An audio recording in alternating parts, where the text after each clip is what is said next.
बस रेस। आप देख सकते हैं ये सामने जो है ये ब्लू कार है और आगे एक कार जा रही है। दोनों के दरमियान ज़बरदस्त मुकाबला जारी है। चलो शुरू करते हैं मुकाबला। 3, 2, 1 गो। आगे की कार बहुत तेज से जा रही है, पता चलेगा कि कौन जीतेगा। बच्चों आप देख सकते हैं बहुत ही खूबसूरत पहाड़ है। आगे ज़ेब्रा क्रॉस आ गई तो ज़ेब्रा क्रॉस के लिए थोड़ा सा स्लो होना पड़ेगा।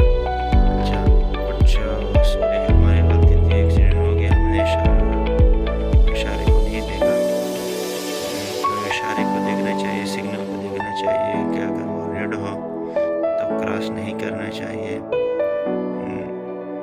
अगर रेड नहीं हो तो ग्रीन सिग्नल हो तो फिर जाना चाहिए।